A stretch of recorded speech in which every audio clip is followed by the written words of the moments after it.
Abbasqulu Ağa Bakıxanov Qurd və İlbiz epik növdədir, təmsil janrındadır, qafiyə quruluşu məsnəvi formasındadır, nagəhan, durmadan. Dəydi çəkdi, burada zəifdir qafiyə. Qədər, nəzər, qəhrəman, tufan, döyürdü, öyürdü. Əsərdə nə tənqid olunur? Bilirsiniz ki, bütün təmsillərdə tənqidi xarakteri olur. Bu əsərdə Almanın timsalında təkəbbür, lovğalıq tənqid olunur. O özündən razıdır, başqasını kiçik görən bir obrazdır. Həm də ki, azacıq uğurdan sonra özünü qəhrəman sayır, hansı ki, bu uğurda onunla bağlı deyil, təsadüfi bir məsələ idi. Və yenə də bu təmsildə də həyatdakı hansı insanlar təmsil olunur bu obraz vasitəsilə. Kiçik bir uğur əldə elədikdən sonra, təsadüfən hansısa bir yerə gəldikdən sonra lovğalanırlar ki, gör mən necə dahi şəxsiyyətəm ki, bunu bacardım, hansı ki, heç onun özü ilə bağlı deyil.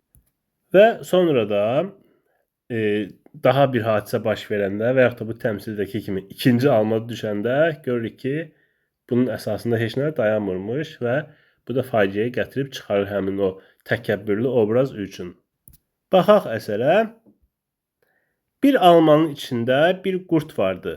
Qurd, burada da böyük hərflə yazılıb, böyük hərflə yazılmalıdır. Nagəhan, nagəhan yəni birdən-birə, gözlənilmədən. Külək qopdu, ağacı silkələdi durmadan. Alma qopub budaqdan düşərək yerə dəydi, qurd da düşüb qorxuya əvvəlcə nalə çəkdi. Sonra gördü sağ qalmış, sakitləşdi bir qədər, ahəstə çölə çıxıb saldı ətrafa nəzər. Qamətini qaldırıb dedi, mənəm qəhrəman, zərər yetirməz mənə, nə bir külək, nə tufan. Bizim bala qurdcığaz hey döşünə döyürdü, qabil şəxsiyyət kimi hey özünü öyürdü. Deyirdi, çox gərəkli varlığam ki, belə mən, Allah məni qurtardı qəbr içində ölümdən. Qurda yaxın bir ilbiz sıxılıb daxmasına, ətrafı seyr edirdi.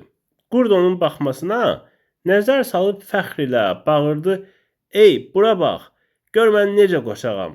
O biraz da qalxaraq, alma üstə dikəldi, dedi, minarəyəm mən, yaxın gəl, ta sayəmdə qorunasan küləkdən. Lakin ilbiz sıxıldı etibarlı qınına, dinməyib altdan baxdı heyrətlə ona. Birdən külək başqa bir güclə əsdi, çoxaldı, ağacdan yer üstünə böyük bir alma saldı. Alma düşdü dost doğru məğrur qurdun başına, bu qoçağı döndərdi dərhal xəmir aşına. Hava sakitləşəndə ilbiz çıxdı yuvadan, gördü əzilmiş səfeh, təkəbbürlü pəhləvan. Burada əzilmiş sözü fe'li sifət deyil ha, xəbər şəklindədir. Gördü əzilmiş səfeh, təkəbbürlü pəhləvan. İlbiz ahəstə dedi, budur şöhrətin sonu, yersiz öyünmək, qürur, məhv etdi axır onu. Burada gördüyünüz kimi İlbiz təvazökar, sakit, ehtiyatlı, o qurda qarşı müdrik bir obrazdır.